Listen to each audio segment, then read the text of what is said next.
What's up, fantasy football peoples? We're back in Commish Podcast. Today, we're going to go over some basics on what to do during the season, how to build your roster, how to keep building it. I'm your friendly neighborhood Commish. And I'm Ricky Dave. All right, so let's get into it.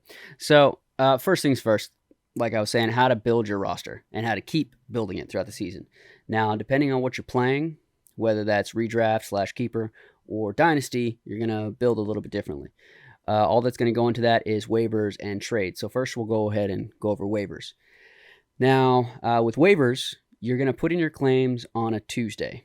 So that's after everybody's played, like we talked about in the first episode. It's after everybody's played. And then all the claims are going to go through Wednesday morning at some time, depending on what system you're using. So I think for ours, it goes through around 9, 10 o'clock in the morning on Sleeper. And I just left the regular settings there. And that is your waiver day. So that's what you really want to pay attention to. That's when all your waivers can come through, the guys you really want and hope to get that you saw do something and that are still considered free agents. Now, the free agents are the free agents that are available within your actual league. So there are free agents in the NFL, like normal, like DeAndre Hopkins right now doesn't have a team. It's the same thing in your fantasy football leagues, where they don't have a team, they're considered a free agent in your league. And that's what the waivers are for. Now, the reason that you have a waiver day that it goes through is because when you're putting in your waiver claims, you can only do that because all the players are locked. So you'll have a few days where they're open, and you can just freely go ahead and go pick players out. But then once the games start, whether that's on Sunday like a normal week, of course Thursday those guys are going to be locked in if they play Thursday. And then of course if a Saturday game happened. And then everybody else is available. But once they started playing in that week, they're locked until Wednesday morning. And that's just to give everybody a fair shot to put in a claim on that player.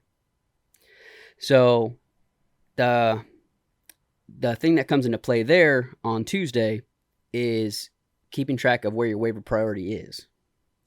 Now, waiver priority, that's at the discretion of the actual commissioner. So like for me, the way I have it set is that we have reverse standings order. So after every week ends, then the standings, whoever is in 12th place gets the top priority pick.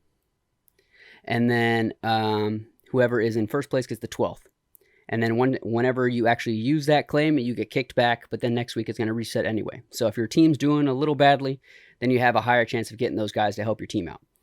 Now, when you're doing that, how do you go about it? I know how I do, but when you were trying to do it. In Dynasty, it is a bit different just because the free agency pool is smaller, but it was like very small because like I just basically ignored it because there wasn't really anything good in there. It was like just terrible. Like it was like the bottom of the barrel. It's like this guy had like negative points or whatever, but because I needed somebody, because I think I was in some free position where like one dude was benched, the other dude was hurt, and I had like nothing. So it's like, okay, I need something. So you got to try. And they're like, all right, yeah, so this piece of crap is available. Would you like it, or this slightly turd of a person? I don't know. Yeah, so Dynasty doesn't make that more difficult because the actual roster plus bench size, your full roster, is much bigger. We started out with 25, and then I asked this offseason if everybody wanted to kick it up to 30. Just because when we first drafted, that's a lot of players to draft, and it's a long time to go through a full draft. So I capped it at 25 the first year, and then we went up to 30 the second year. This year that we're going into.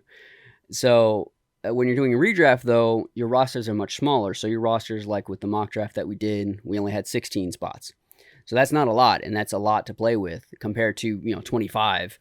If you have an average league and there's another 10 spots that get filled, that's over 100 players that are taken off the board. So that makes it really, really tough. But when you're in just a regular redraft or keeper league, that keeps a lot of it open, a lot of the free agents open. So what you have to keep an eye out for are guys that get hurt, even if it's your guy that gets hurt. And that's actually one of the strategies you could do when you draft, is if you're worried about your main guy getting hurt, to actually pick up what's called the handcuff. So last year, it would have been Ezekiel Elliott was the main guy, and his handcuff would have been his backup, and that would have been Tony Pollard. Now Tony Pollard is actually the lead back, so that'd be different, and he doesn't really have a handcuff. It seems like it's all him. You could try to get one of his backups, but it's probably not going to be really worth it. But that you could do that when it comes to running backs. With the wide receivers, not so much. That you can kind of do that, like I did with Mike Williams and the rookie that came in, to where I kind of hope that the rookie does well, but Mike Williams there, and then if Mike Williams gets hurt, then hey, I've got the rookie there. But you don't really want to plan that out as like, okay, I need to make sure that I have that handcuff, because you're kind of capping what you can have on your roster itself.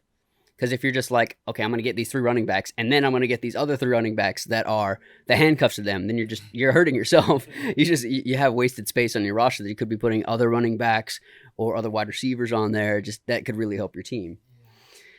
And then, like I said, with Dynasty, that makes the free agency pool smaller. But when you're doing redraft, the things to keep out for are like the guys that get hurt, whether it's your guy or someone else. And a good way to play the game is you don't necessarily need someone.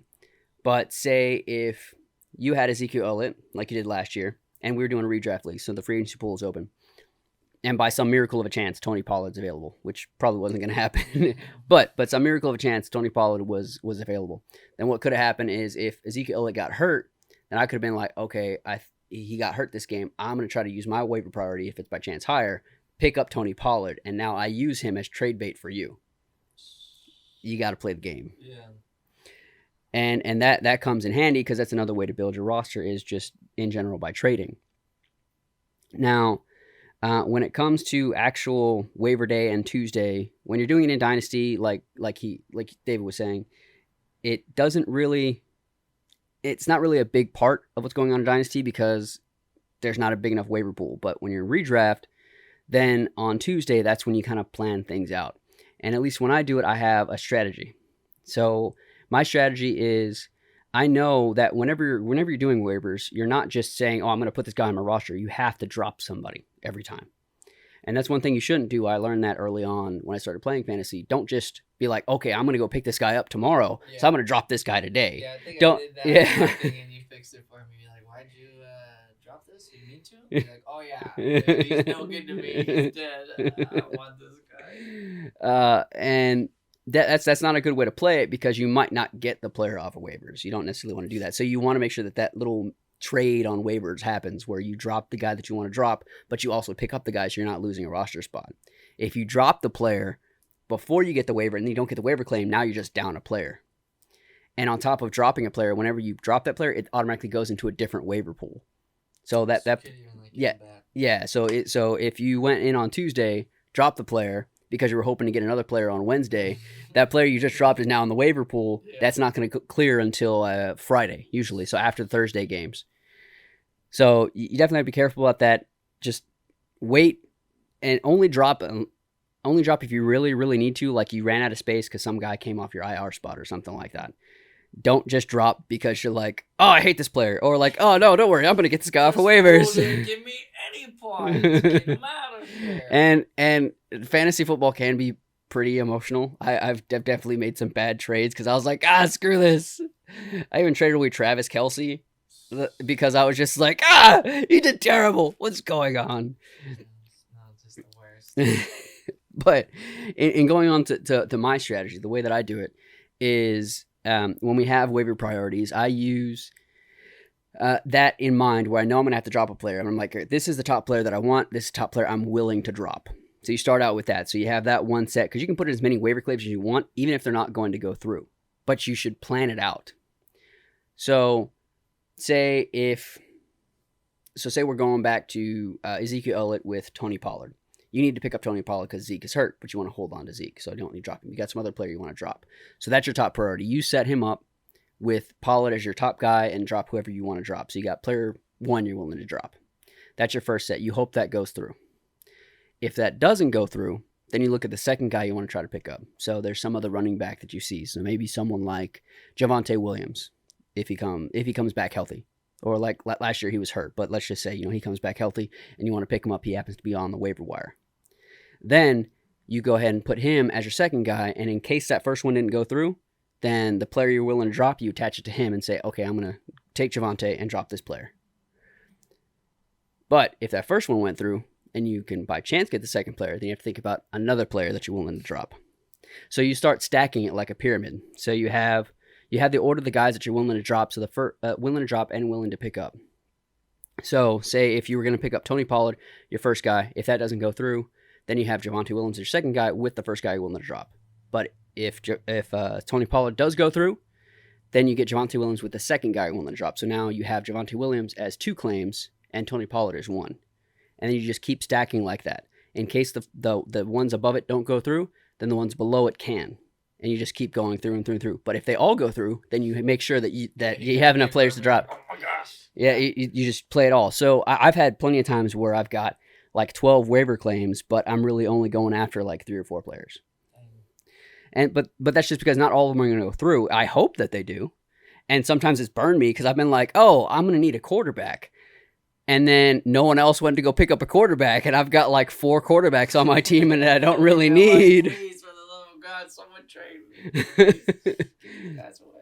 So sometimes it can backfire, but at least it's a good way to keep yourself prepared with the waiver priority and making sure that you've got multiple guys to go after. Because don't just eyeball in and just hone in on one guy that you really, really want and then not do anything else. Because there are plenty of other guys out there. And, you can look at how other guys are playing in different rankings, how they played last game.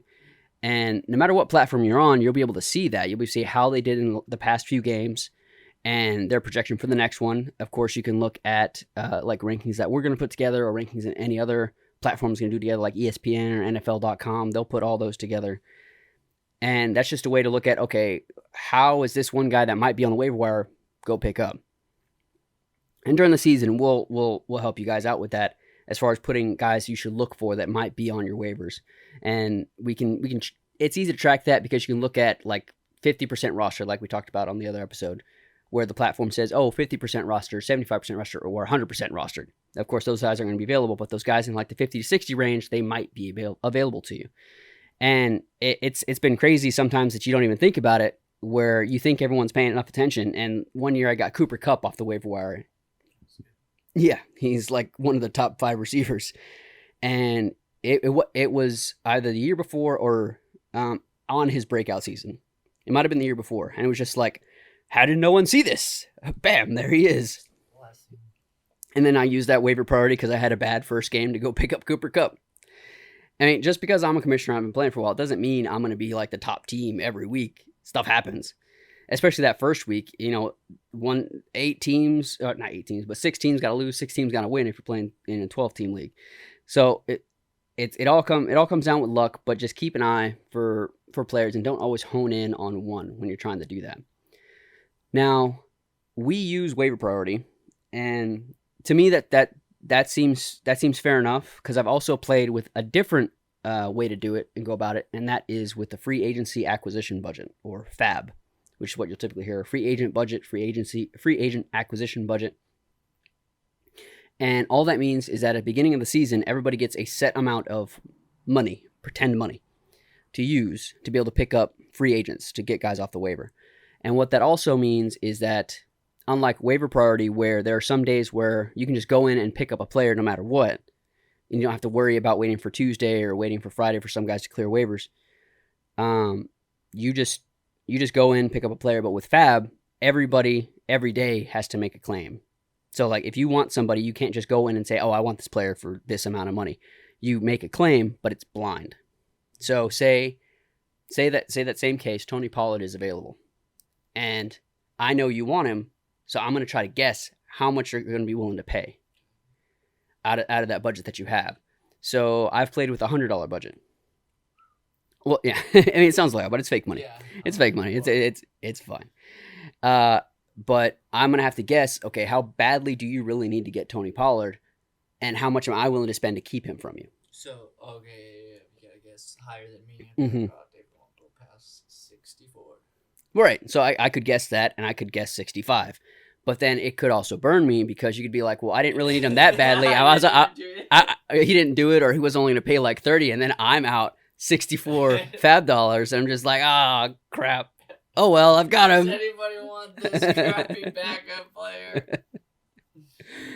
But it's one of those things. You just got to play the game and hope you win. It's one of those things in fantasy where at times you're willing to just play like that little bit, that $5, that $1, and just see what happens. But then there's the times where you're like, okay, I know that this guy is going to take over, or I know I got to keep this other team from getting this player. I'm going to have to pay that high premium to get that guy out, and be willing to take the hit if I up the bet by like 50 over everyone else, and just like, well, crap, I just ate it. So, but one of the cool things in using Fab is that you can also use that within trades. So you can actually add money into trades and be like, hey, that okay, you want Tony Pollard, and then okay, well, I want you to give me a wide receiver because I'm short on wide receivers, but to sweeten the deal, you're like, okay, I'll give you $10 Fab and give that over. Yeah, so that's just another way to do it. Fab, whenever you're using that, the thing to keep track of is just don't spend it all willy-nilly. Just be like, there's that one guy I want in week 2 and spend everything. Yeah, and no one bet on it. Either no one bet on it or just you. And the main point is you wasted everything. You wasted your full 100. Right, because dang. That's for the whole season. So the good thing, the thing that you need to keep in mind is you want to make sure that you have something left like toward the playoffs and toward the end of the season, at least a little bit, because if everyone else did that and they wasted all the money in the first like 5 weeks and you have $10 left, and then you could try to pick up a player using your Fab dollars with $1 and you'd get it. Because after that point, when there's no money being put down to try to claim a player, at that point it's just waiver priority. That takes over. So however that waiver priority is set up. Now, we'd already gone over this a little bit. The differences when going through waivers, whether that's regular waiver priority or the Fab budget, in Dynasty Keeper and Redraft, is that Dynasty has that small pool, and Redraft has a gigantic pool.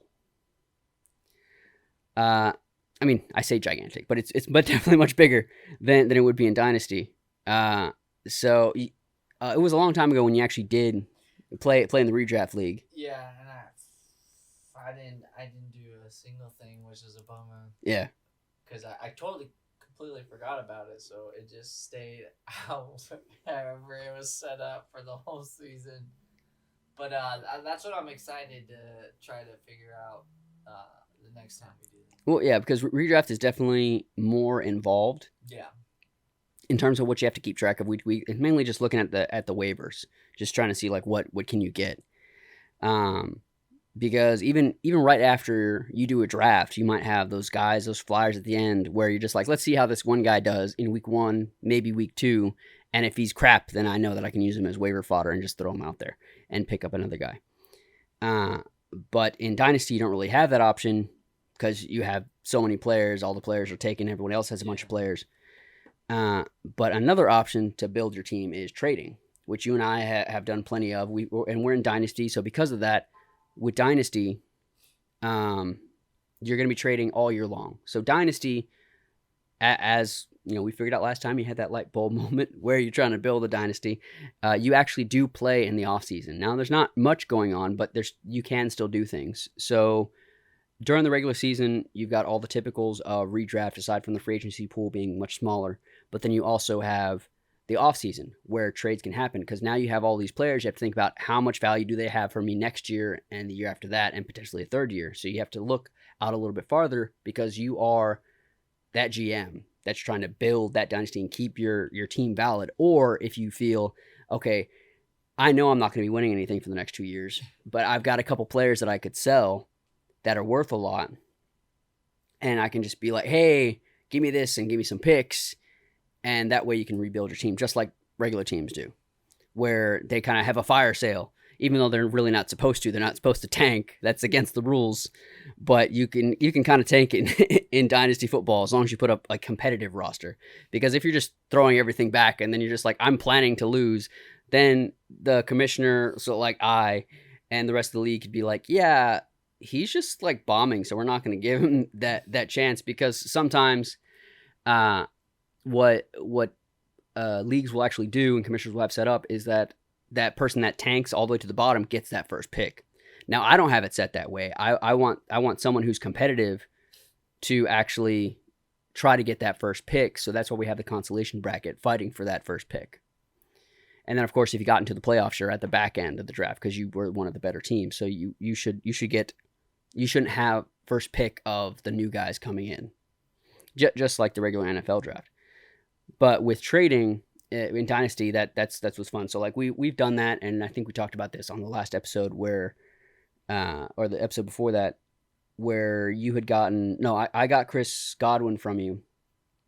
I gave you Sammy Watkins, but that was mainly because I don't really need Sammy Watkins, but I want Chris Godwin. But I know I'm gonna have to wait on Chris Godwin. At least that was my thought. My thought was, you're not gonna be able to do anything with him for half a year. Sammy Watkins, if he comes out as the first wide receiver, the wide receiver one for the Packers, he should be good, and that will help you out. And I have to take the brunt of the hit with the half a season. I was like, okay, I can take that hit because I've got Cooper Kupp on my team, so I was fine with that. But I was like, okay, to help you out, I gave you that, but I really want Chris Godwin. Like that's who I was aiming for. Yeah. And then it turns out like it really burned him, but kind of that's how fantasy is. It seemed like there was no one else because I think Allen Lazard was also hurt, and that was really the only other option at wide receiver one. Devontae Adams was gone, so I was like, who's it going to be? Okay, it should be Sammy Watkins.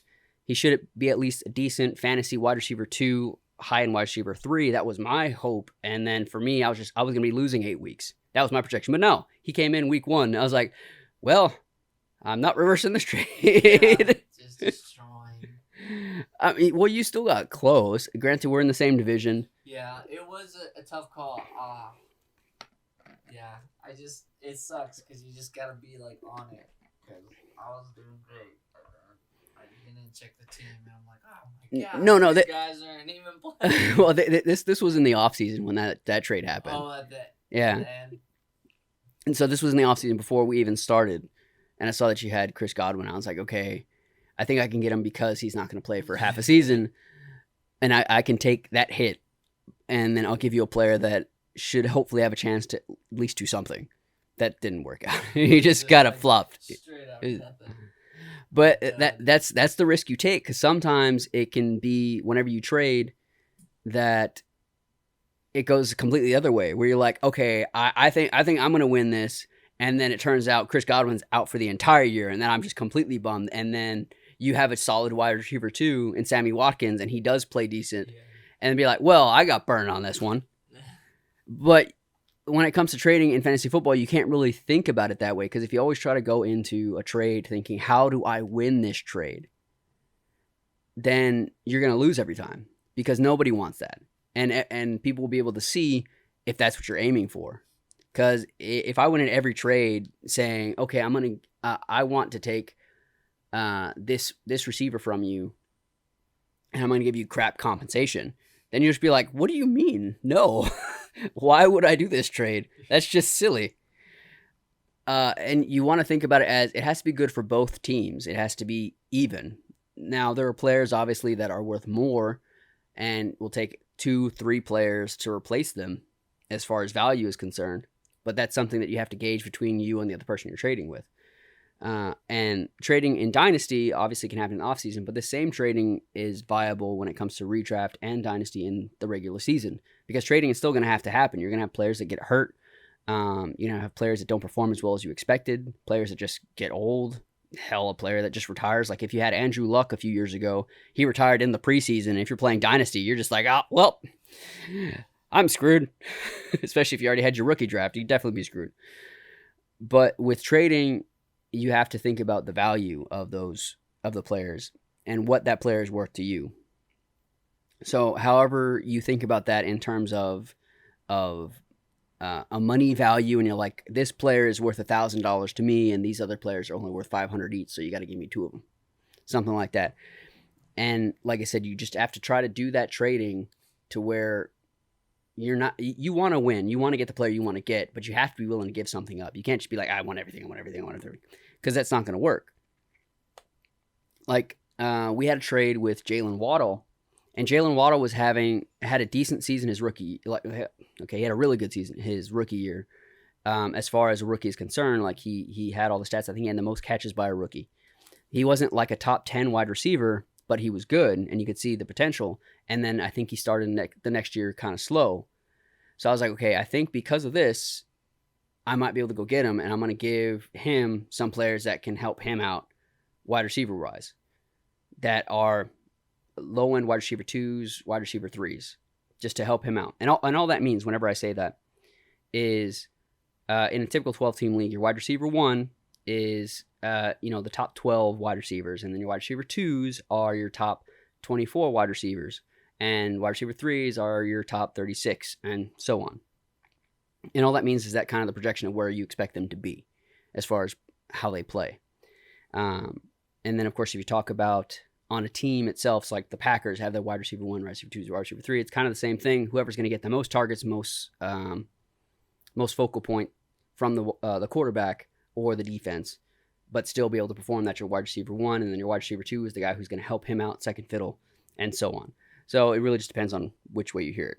When we're talking about fantasy, that's what we're talking about. I'm expecting, okay, I'm hoping to get this wide receiver 2 from him that might be performing on the low end of 2, high end of 3. So I'm going to try to give him 2. I think I gave you a wide receiver. I know I gave you Adam Thielen, because Adam Thielen was always kind of a solid wide receiver 3. He might get into that wide receiver 2 range. And like I said, I had Cooper Kupp, so I was like, I'm good. I want to beef myself up and make sure that I'm like have a solid team forming. So I was willing to get rid of Adam Thielen. I gave him someone else. But now with the way he performed after he picked it up last season, and the fear that Tyreek Hill might take away from the way he's able to play and his performance, that didn't happen. So I was able to play on that a little bit, low performance, but my projection on, okay, I think he's going to pick it up and be fine and be able to get that player from him. Because if we try to do that now, no. Like if anyone tried to come at me for Jalen Waddle, I'd be like, nah, dude, you got to give me a first round pick. There's no way. You have to give me at least a first round pick and another player, possibly 2, to be able to get this player. And that wasn't me trying to hurt him. It was just, like I said, I want this player and be like, who am I willing to part with? Because I was starting to trim down my wide receiver core to be able to get other players and build it up. But it's just one of those things you have to, again, play the game. What are you willing to sacrifice to get that player from another person? Or even if you're just going through the waivers, what are you willing to sacrifice? Who are you willing to drop to get another player? Other trades when it comes to Dynasty, besides redraft, because redraft you can use Fab in your trades, and like I just mentioned with Dynasty, adding in a pick. So with Dynasty, you do have your rookie picks. We have 3 rounds in the rookie drafts, and what that means is that you're able to trade up to 3 years out for your rookie drafts. We haven't done a rookie draft yet. We wait until the beginning of the season. Right before the beginning of the season to actually do our rookie draft. But you can use those picks as trade value. So one of the other things that I did to be able to stack up picks and then use it later is I would pick up after a quarterback went down or it felt like he was about to go down, I'd pick up his backup. Get his backup. Need a quarterback? Bam, here you go. Quarterback, give me a pick. And it was usually a second or third round pick. Just something extra. And I was able to build that up. And in doing so, that allowed me to then use those picks to then bump myself up in the first round to the second pick and the 6th pick, which is where I wanted to be. Now, I still have some third round picks, which in all actuality are kind of useless. You might get lucky with those picks, but it's really hard to gauge. You really want those first round picks if you can get them, or you use those to then trade to a team who's trying to rebuild to then get the high-end players. So say if you felt you were rebuilding and you still had Jalen Waddle, he's like, you're only one of 2 good players, something like that. You could be like, all right, I've got this trade bait here. I can use this to help build my team. Give me a first-round pick this year and next year, and I'll give you Waddle. Like you can honestly throw that out as a trade possibility. I don't even know if I would do that for this year and next year, because that's like, I would want something now. Like, give me your best, whatever. But you have to think about it. If you're rebuilding when it comes to Dynasty, then you have to, if you want to get something now, but you're trying to rebuild your team, all you're doing is just putting a Band-Aid on it. So you need to rebuild that foundation which you've lost because your team has fallen through the cracks. And it's like the same way with the NFL team. If you have an NFL team that just keeps trying to go after big name players and they've got nothing else behind them because they threw away all their picks, kind of like the Rams did. So the Rams were just totally F them picks. They just kept giving away picks and getting high end players, which worked. They got a Super Bowl, won, and then the year after they went to crap because they had no foundational pieces. And now this year, at least half of the roster is rookies. Yeah. So it's that you have to think about it that way, to where, okay, can I sacrifice my future to try to keep these high end players, or is my team not good enough to withstand that? Because you need an influx of rookies when it comes to Dynasty. When you're doing redraft, you don't think about it that way. You're just like, nah. Yeah, I need it now. I have a game going in a couple of hours. Yeah, definitely. When you're doing redraft, you are thinking about now and only now. And when it comes to keeper, the only future you have to think about is like, is this one of the guys I might want to try to keep for next season? That's all you have to think about. When Dynasty, it's like, no, you give that trade. It's like, no, that player's gone for you now.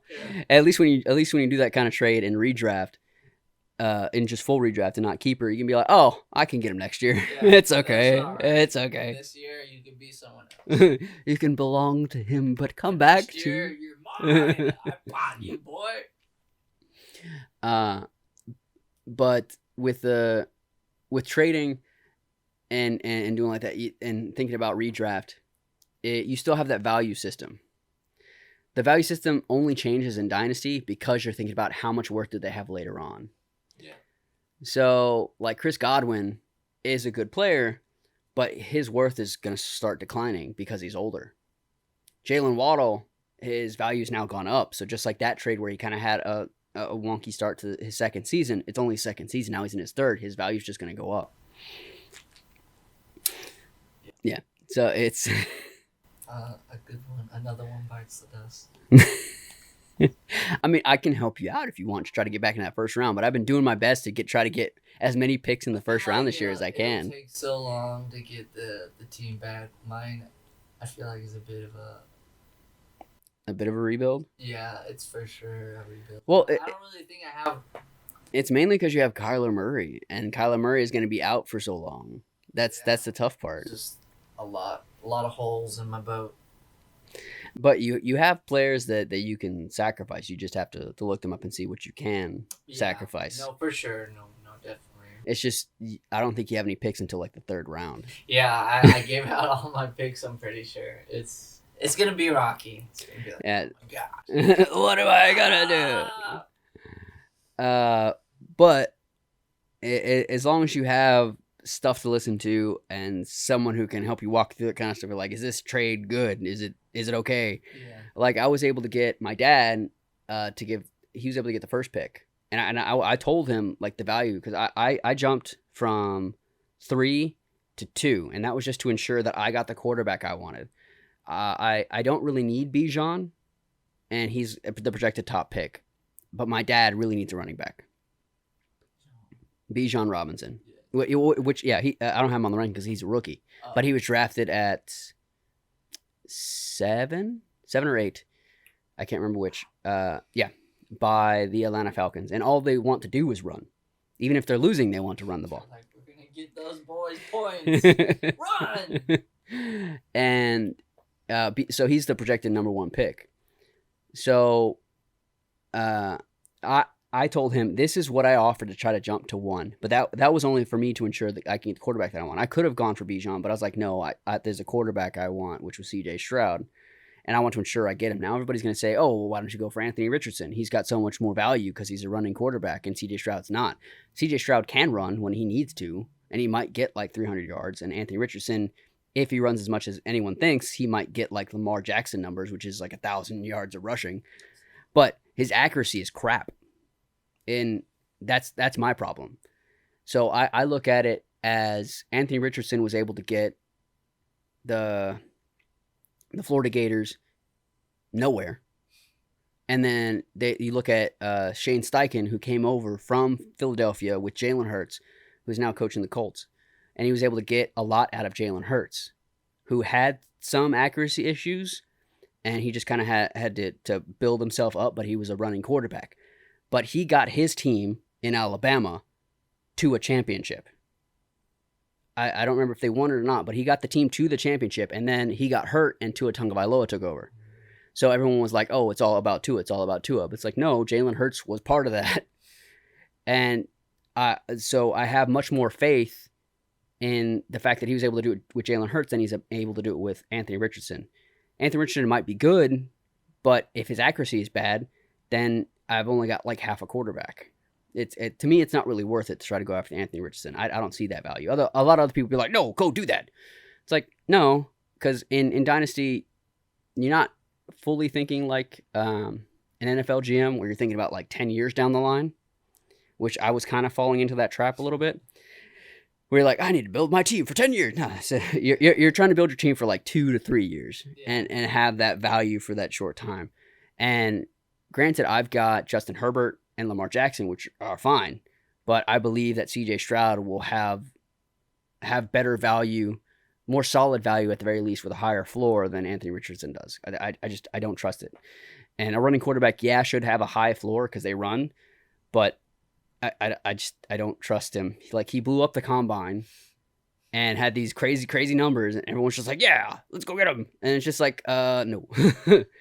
Because it was actually like during the combine is when I made that trade. Because I was also I was going for the second spot and the first spot. And like this whole spiel I was going on is I told my dad the value that I was throwing at it. So I threw out Trey Lance and Kirk Cousins plus my 2 first-round picks. So the one that I got normally, plus that 3 to jump to 2 or to jump to 1. So I made it to both guys to see what they'd be willing to do. And one of them answered quickly, so I just took that one. So I jumped to 2. And that was, like I said, just to ensure I got the guy I wanted. And if I jumped to 1, it'd be the same thing. I don't think I'd be trying to go for Bijan because I wanted CJ Stroud. And then I told my dad, this is the value I had. You don't have that many pieces to throw. So you look at the other person's team. And again, even though we're talking about Dynasty, this is the same idea when you're trying to do a trade and redraft. You say, okay, this is the guy that I want, but what does this other guy need that I can give him? So, like with Jalen Waddle, I was like, okay, I want Jalen Waddle, but what do you really need at this time? I think if you Jamal Williams, that's what it was. And Jamal Williams was a beast for you. And then he started doing poopy. I think, he had some bad games. I felt real good when you traded me because I was like, oh yeah, these guys are not too bad, good enough. And then as soon as I was like trying to use them, it's like, what? No. Barely did the points. No. I can't remember. No, Adam Thielen maybe he was probably like capping at 10 points. Yeah. But like I said, he's like a solid high end wide receiver 3, low end wide receiver 2, and then but he also has Justin Jefferson there. That's why. And Justin Jefferson is like the number 1 wide receiver in the league right now. But with Jamal Williams, he was just a beast. He just kept getting those goal line rushes from the 5, from the 10, and he was just getting them all. So he was a beast for you. There's some games he was getting like 20 plus points. So I'm sure you felt solid with that. Yeah. But I think you're right. During the end of the season, he kind of fell off. So I feel like if something happened, I think he gave me 3 dudes. No, I think in the draft, well, not in the draft, in the trade, I only gave you 2. Oh, it was 2? Yeah. I thought it was 3. Because then you're like, I don't know. But yeah, it's just crazy. It's like, oh yeah. Well, yeah. So I looked at what he needed. He needed a running back, and then I wanted to at least give him another wide receiver in return, even if it wasn't the same value of wide receiver. Now, with my dad doing that first pick, we looked at who was there at number 1, and I told my dad, okay, you're gonna have to, because I gave away 2 picks plus 2 players to jump up 1 spot, and that's just to ensure. Because Trey Lance, I don't trust anything he's doing, but maybe whoever I traded to him was gonna take him, and maybe he might think he's going to do something. But then I also gave him Kirk Cousins, which is a solid guy, but he's not going to be lasting for much longer. He's got Justin Jefferson, yes, but he's really just in that middle of the pack, and I wanted those high-end guys, or at least a rookie to see what he's going to do, like CJ Stroud. So I told my dad, that's what I did. You don't have that value. So what you can do is give a first and a second, plus I think he just gave him 2 tight ends. Because he had like no tight ends. He had no tight ends that were worthy. My dad had like 4. Now, granted, tight ends are a onesie spot in fantasy football in general. But with that, he at least had guys like Greg Dulcich. He had, I think he had Logan Thomas. No, not Logan Thomas. I'm blanking on his name right now, but from the Los Angeles Chargers, he had him. So he had those 2 guys. I was like, okay, you've got these 2 guys that are solid for you. Hold on to these guys. And then you have these other guys that are a little bit lower tier, but he needs them because he's got nothing. Now, if I were him, the our uncle who was in the first spot, I probably would have asked for more, but he just took it. So I was just like, all right, cool. Yeah, bam. And then to help my dad out, we did another trade since he lost 2 first picks and he only had one in the first 2 rounds. I was like, okay, I've got an extra second round pick. I'll give you one, but we'll do a trade to where everything balances out. And I got AJ Dillon. We swapped picks in the first round next year. And I gave him Chris Godwin. And what else did I give him? I can't remember. I gave him Chris Godwin and someone else. And that was just to balance things out because I was like, okay, I want to help him out. Now, you don't necessarily have to do that because it's a competitive sport. You don't have to be like, I'm going to help you out. It's going to be okay. But it had to be fair to everyone else. That's why I was like, okay, at least give me someone in return. AJ Dillon, a solid running back. And I'm going to I gave him Rashad Penny and another running back plus Chris Godwin. And we swapped picks. And I got AJ Dillon back. Yeah. Yeah. But at least the reason that I did that was because I believe that his pick is going to be worth more than mine. Because if I do better than he does, my pick's later. Yeah. And if he has a bad season, he's going to be higher up. So that gives me more value. Now, when you're doing stuff like that in redraft, obviously you don't have picks to use. So that's stuff you got to think about. But you got to think about that type of value. The same way that I was saying with my dad and our uncle on the first pick, like what does that other player need? That player needed tight ends. You've got a bunch. Have a couple tight ends and a couple picks. Bam, there you go. And you probably saw that, but that's the best way to go about it at first if you're trying to aim for someone in a trade. And again, this is all just different ways to build your team. And trading is one of the best ways to do it. Last year in our redraft league, I actually drafted DeAndre Hopkins, and he was, unlike this season where he's a free agent, last season he was out for a PED violation. So that's performance enhancing drugs. So he was out for 6 weeks. But I drafted him knowing, okay, I can take the hit of holding on to this player because of the other players I drafted, so I'm going to hold on to DeAndre Hopkins. But someone else had a player I wanted, and he wanted DeAndre Hopkins. I was like, I held him out for 5 weeks. He's got 1 more weeks to go. But I really want this other player. And so I did it. But, right, that's how you play the game. What are you willing to part with to get what you want? Planning ahead, yeah. Planning ahead. That's another reason to trade, another reason to hit the waiver wire. So if your team is doing decent or doing well enough and you're like, I'm going to get into playoffs, then you have to think about, okay, who can I trade that I know is going to do well in the playoffs? So that's another way to look at it. And it's the same thing when you're looking at defenses, because everybody should only have one defense. Yeah. There's really no point in having 2 defenses. Yeah, well, we did. I don't know why, because I felt like it was like me and Chris last year were just needing to pull a new defense. Like, I don't know what. I had the Cowboys, but for some weird reason. Man, Cowboys were a killer for you. Yeah. But, like, something wasn't happening where I think I needed another defense because. Well, they were on bye. Okay, were they? Is that yeah. a thing? Yeah, they would have been on bye, so of course the whole defense is off. Yeah, so that's why, we had to have one. And then I think Chris needed the same thing. Well, yeah, and you only pick up a defense on that time when your defense is on bye until you start looking to the playoffs. So if you don't have like a really solid defense that's going to do really well in the playoffs, then you can go into the waiver wire and prepare for waiver day by picking up that defense. Where most people, when you look at the waiver wire, they're looking at, oh, this guy just did well this past week, so I want him for next week. But what you're doing when it comes to playoffs is you're like, okay, I've got my defense right now, but in 3 weeks, in the second week of the fantasy playoffs, I think they're going to be okay, but this one defense has a really great matchup, so I want to go ahead and take that defense because no one's thinking that far ahead. Then it's like 3 or 4 weeks down the line, right? Which is a definitely good way to play the game, and that's what I typically do now. Is if I feel solid about getting to the playoffs, and I'm like, okay, I've got some spots I can use, I'm going to take 1, maybe 2 defenses that I'm going to be playing specifically on these weeks when that happens. So you got to prepare. You got to prepare. Yeah, that's a tough thing to prepare because I don't know. Maybe it's just me. It's just tough to think about. Well, like I told you before, is when I would try to bring family into play, and I would explain it in the way that I do it. So this kind of stuff where I go minimally in depth, saying like, okay, this is waivers, this is what you do, this is what you pay attention to, this is what happens this day and this day. And to me, that's pretty simple. Like, that's just the basic stuff. Yeah, like, come on. And then they're like, oh God, that sounds complicated. Yeah. And then my dad explains it. He's like, oh, well, that's easy. Yeah, you're like, oh, okay, yeah, I'll play with you. You didn't say it like that. But then you also have to worry about whenever you do that and you get the players that just don't do anything. So, I mean, we've had another uncle who he just would sit there and then did nothing the whole season. And I kicked him out the next year. He had no idea. Uncle David, yeah.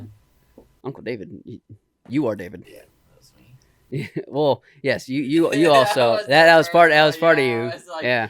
I was all in, and then I'm like, oh yeah, fantasy football. How's that going? Oh, it's over. I didn't even remember.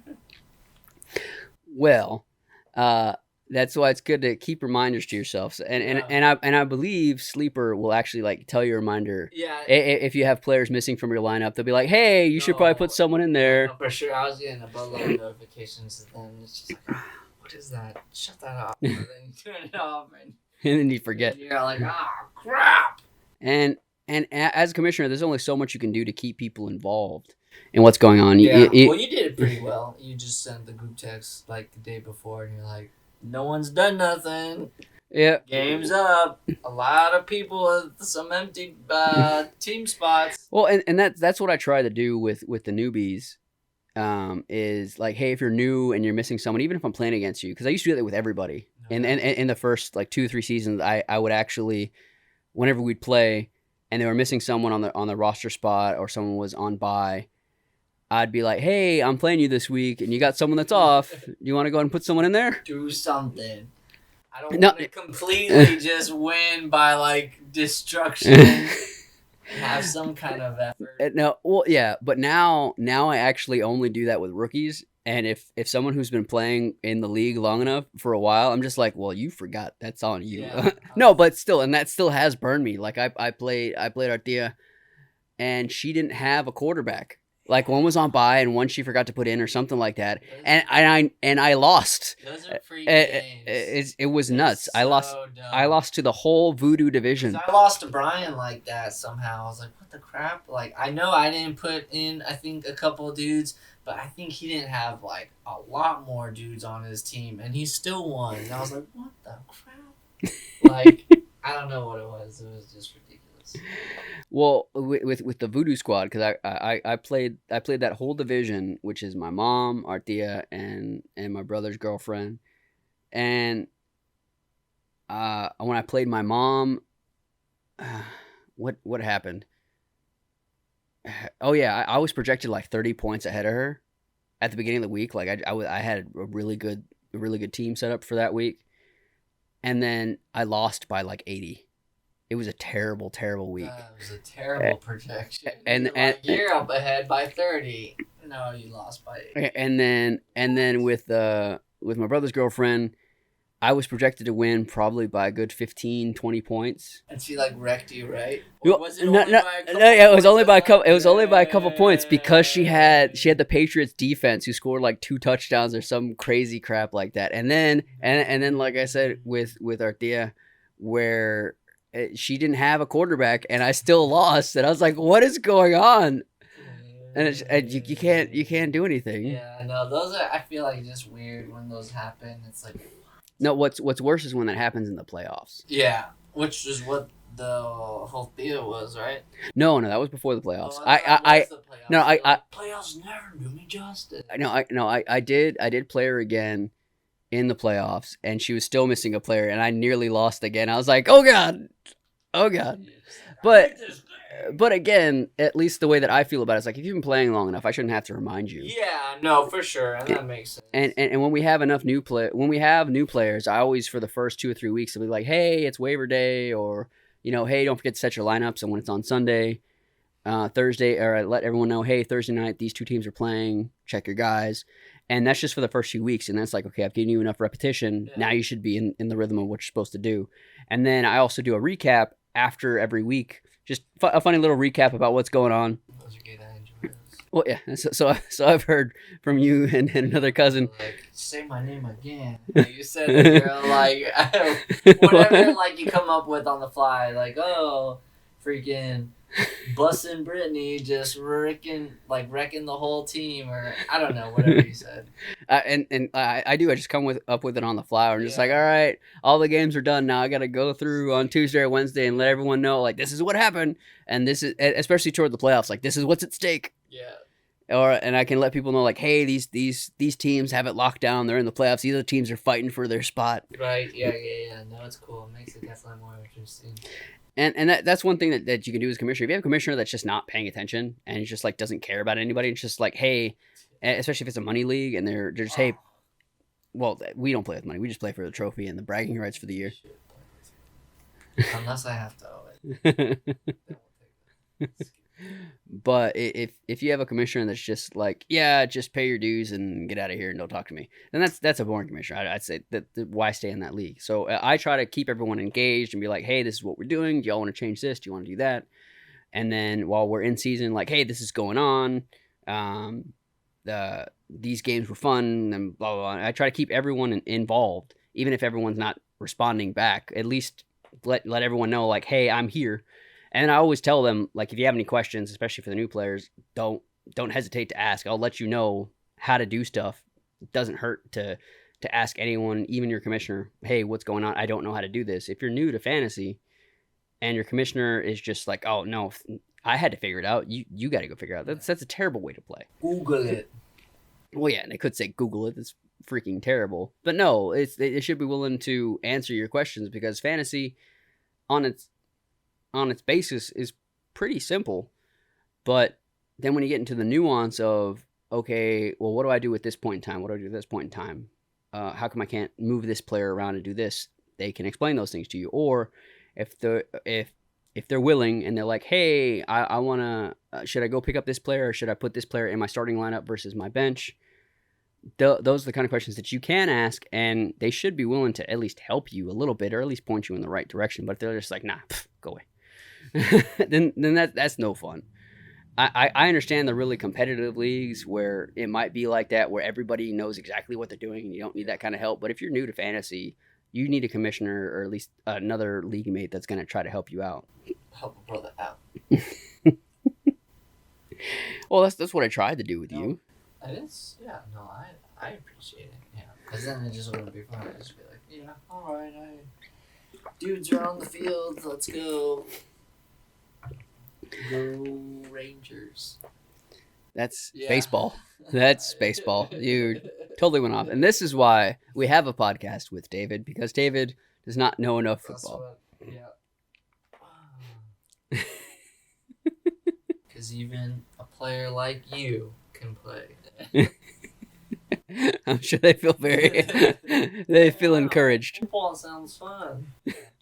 Well, it wasn't until I played fantasy football that I started paying more attention because I knew what was going on. I generally knew the divisions, but I didn't really care about what they meant. And it wasn't until I started playing fantasy football and started learning the names and getting more and more information that I got more invested in football which makes sense. Because when you're playing fantasy football, if you're invested in more parts of it rather than just your one main team, then it helps make game days more fun because you might have a Thursday night game where your main team's not playing. So like you're a Cowboys fan, I'm a Texans and Raiders fan. But if they're not playing on Thursday, then you've got fantasy guys playing. There you go. There's a reason to watch. Rather than just like, I don't care about this game. It's good. Then you watch it to see your guys score points. Now, the times that it can burn you is I've gone to Texans games where I've had Saquon Barkley or I've had Christian McCaffrey, and they played those teams, and they're like, I need this guy to score just a touchdown. Like, not in this house. You shouldn't have picked that person. No, it wasn't even like that. It was the other way around. It was the other way around. It was terrible because it'd be like, okay, he got 2 touchdowns, and he's getting the ball every time on this drive. Like, it was nuts. There was a game where Christian McCaffrey, literally, the ball went to him on every play of one drive, and the Texans could not stop it. It was nuts. I'm just like, well, I shouldn't go to a live game with guys on the opposing team that I'm rooting for. It's not helpful because I even when I took Dean, I had Travis Etienne on my team from the Jacksonville Jaguars, and Travis Etienne had a great game, like 15 points at least. But again, he was playing the Texans, and I had the running back on the opposing team, so of course he went off, and my team just got destroyed. And I felt really bad when I brought Dean because I was just like, the last game that I went to was more exciting than this. This is terrible. I'm so sorry. Like, and I didn't even get to meet the cheerleaders. Is that all you go for? You just go for the cheerleaders? And that's what you guys went for. Not the main reason why you went, but you went and then they shut you down right before you get to them. They're like, and this is where we're going to end the line right on these guys. Well, yeah, and they do that because they're like the cheerleader will be sitting back here behind the table, and you want to take a picture, you got to stand over there. Yeah, be like, please, for the love of God, say the person behind me is the end. The person behind me is the end. Okay, so we've talked about basic roster building and whether that's keeper, regular redraft, or dynasty. And that's waivers, which is pretty slim, comes to free agency, smaller pool in dynasty, bigger pool in redraft and keeper. We talked about fab, which is your free agent acquisition budget. And those ways that you can pick those players up off the waiver wire. And then, of course, trading. So trading is always available in dynasty. And always, I didn't go over this, you're just copying me now. Yeah. But very good. But trading is going to have a trade deadline just like the NFL does. And I have a trade deadline on at the end of the 12th week.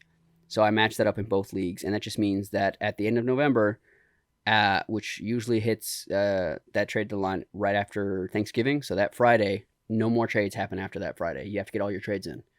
The reason being because you don't want collusion, which is like what happened in that one championship I lost. That was collusion, totally collusion. Because they got Michael Thomas, Alvin Kamara, and Patrick Mahomes to play against me. And I was like, I've been struggling with trying to have a quarterback all freaking season.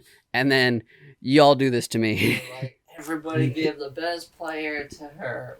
Yeah. She needs to lose. Well, it would have been my third in a row. That's why. Bring him down, whatever it takes. No, I hear you. Right. Yeah, so trade deadline for sure. And then, of course, when it's in Dynasty, the trade deadline, the trades open back up after the season ends. And then you can just trade away like normal. But those are the best ways to build your roster. And really the only ways. And you can just try to do it without trading, because we did that for a while, which is why I had left trading open, because nobody traded. And that year, everyone started trading. I was like, I can't just switch this off now. But next season, I can do it. But nobody traded before. Trading wasn't a thing. And if you want the league to be more active, trading is a good way to do it, because then everyone's going to see the trade that happens. Yeah. Everyone can react to it. That's what's lame. You were the only one reacting to it. There'd be like a trade going on, and you're like, I don't like this. Well, it's a way to keep it active. So if you feel like your league's kind of dead, a trade might be a good way to do it, where you do a minor trade with someone else that's really not going to hurt you, where you're not giving away one of your big names like a Cooper Kupp or a Patrick Mahomes. Yeah. And you're just like, I'm going to do this trade to try to get some people moving. And it might stir the pot a little bit to help people out, but it's to keep everyone involved, because everyone's just like sticking to their own team and not doing anything else. That's pretty boring. Whoa. Because you have to remember that like I was saying, when you go into trades, you're not trying to win the trade every time. Like, I want this guy to lose, I want everything from him and give him nothing. That's not going to work. It has to be compensatory, where it goes that both sides win. Both sides get what they need to help out their teams. But that's just different ways to keep everybody involved, and of course to keep your team being built. Because otherwise, you're just going into the waivers, and you can only do so much with that. It can help, and you can have some waiver wire darlings that come up out of nowhere, which, like Deshaun Watson, when he started his first season, I picked him up, and he was great for that season until he got hurt, obviously. And he's the only one that pops into my head right now. But there are definitely guys that just pop up. Like, I had gotten Cooper Kupp, surprisingly, that one season in the second week, It's just like, I have no idea why no one drafted him, but no one did, and nobody noticed. Because if someone had noticed, then they could have just picked him up without having to go through the waivers. But as far as roster building is concerned, that's the way to keep it going, keep it moving, because just like the NFL, your roster has to respond to that, where guys get injured, guys have health concerns, guys get suspended. You have to respond to it. Of course, you're going to have your bye weeks. You have to respond to that. So that's something you have to look forward to as well when it comes to looking at the waivers or trying to do trades. You're like, I know my guy's going to be out in 2 weeks, but I really need that win come that week to get into the playoffs. So I got to do some kind of trade or pick up some guy off the waivers to help out that 1 week that I'm going to be out that guy. Do you have any other questions about this basic stuff that we've been going through? No, sir. No. I think we covered all. And you feeling more and more prepared about going into a redraft league for the second time, actually? For the first time, well, I don't. Technically, but he's going in head first. He's going in head first this time, rather than just like, oh yeah, fantasy football, sure. Yeah, no, for sure. No, I'm ready to start that up. Be like, all right, guys, round 1 for the first time. For reals this time. For reals, no do-overs. Well, the fun thing about what we're doing with that one is that it's going to have a smaller number of league mates. So it's going to be having like a student amount of people, right? Well, yeah. Like for players. Yeah. So, I was only expecting these 12. Why do I have to go for like another 24? No, not that. Oh, No. okay. What all I'm saying is that I only plan on having about 8 league mates, so 8 people playing, rather than 12. Mm-hmm. So that opens up a bunch more spots. So that's 4 less teams that you have to worry about. So more people will have higher end players, and that's just to get people more involved. And at least the way that I'm thinking about it is potentially treating it like the Premier League and the Champions League over in England over there, where they play and people can be derelegated or promoted between the leagues. So if you want that like high-end, harder difficulty of having 12 teams versus 8 and prove your worth, then you get promoted. And then if you did really bad, then you get deregulated and you get kicked back down to the other league. But I just want to see how it goes. Well, we have to make sure that we have enough players to get that in there, because at least the way that I've been treating fantasy is that it's been keeping a lot of us connected, and fantasy will do that. It's going good. Yeah. So far, 5 people. Yeah. You just might as well just put yourself in there just to give us another person. So we have 6 people. We'll just 2 more. But do you really want me to be in both leagues if deregulating and promoting is part of it? How's that supposed to work? I can't have 2 teams in one league. That's not fair. That's the point. So you have too much on your plate. It's easier to take you down. Your mind's all over the place. Makes me feel better. Confidence boost. I mean, last year I played in 3 leagues. So I don't know what you mean. Well, didn't do you very good in those 3 leagues, did it? I came up 3rd and I came up 1st. So what do you mean? And actually, I came up 3rd. I came up 3, 3, and 1. Agree to disagree. Yeah, all right. We'll see how it goes. This year, it's looking real good. But by the sound of it, you're at least feeling somewhat confident about for sure about getting into all this stuff knowledge, and that's half the battle. The rest is like, for the love of God, don't forget. Yeah, pretty much. Check the bench.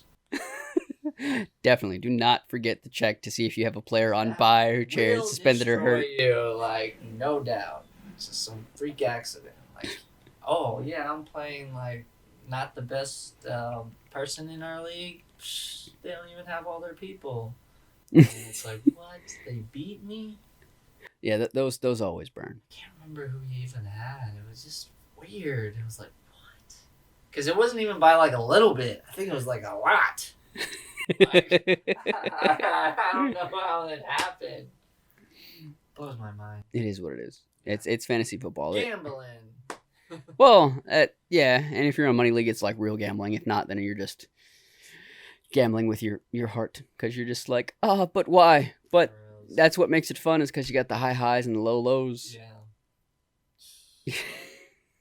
But It's a rush. yeah, definitely for sure.